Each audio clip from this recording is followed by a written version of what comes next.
கைனூர் கைம்பெண் நெய்னூர் கைம்பெண் வேர்டே வராது.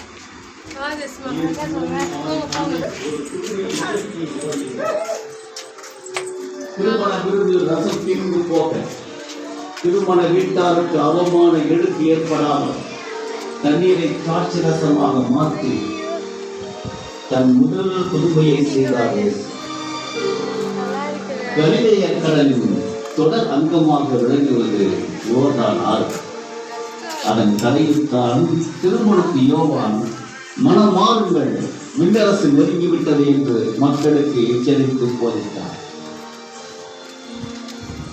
இயேசு இறைமகனாய் இருந்து தன் முன்னோடியான திருமுழுக்கு யோவானிடமே கடவுளின் திட்டம் நிறைவேற வேண்டும் என்று திருமுழுக்கு பெற்றுக் கொண்டார்.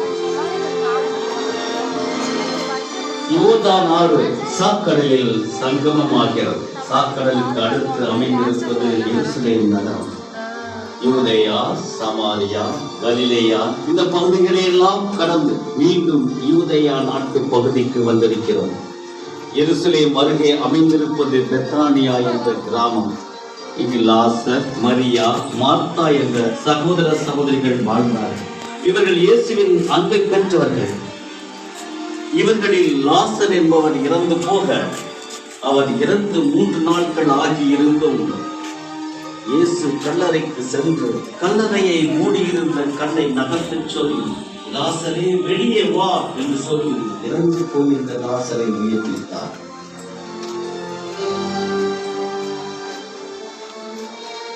யோர்தான் ஆற்றங்கரையில் அமைந்திருப்பது எரிகோ நகர்.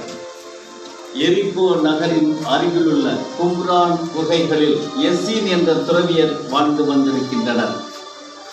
அவர்கள் தங்களின் முக்கிய பணியாக திருநூலை தோல் சுவடுகளில் படிகம் எடுத்தனர். அவர்கள் எழுதி வைத்த மிக பழமையான விவிலிய தோல் சுவடுகள் கும்ரான் குகைகளில் சிறு வடிவம் இங்கு வைக்கப்பட்டிருப்பதை நீங்கள் காணலாம். அடுத்து புனித பூமி பயணத்தின் இறுதி கட்டமாக சாக்கடலுக்கு வந்திருக்கின்றோம். இதன் நீரில் உப்பின் அடர்த்தி மிக அதிகம். 34% உப்பினால் தண்ணீரில் மக்கள் மூழ்காமல் மிதந்திடுவர்.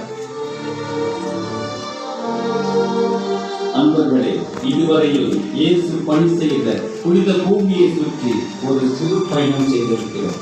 இது ஒரு எளிய முயற்சி. அனைத்தையும் இதில் உள்ளடக்க இடமில்லை. இயேசு வாழ்ந்த பகுதிகளை உங்கள் முன் கோடிட்டு காட்டுவதே இதன் நோக்கமாகும்.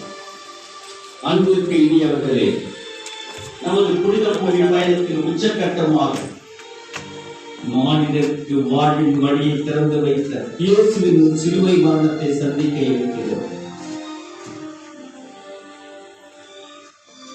அவரின் மரண நிகழ்வை உருக்கமாக நமது வாழ்வின் போராட்டங்களை, சோதனைகளை, தேவைகளை சிலுவையில் மறித்த இயேசுவின் பாதத்தில் இப்போது சமர்ப்பிப்போம்.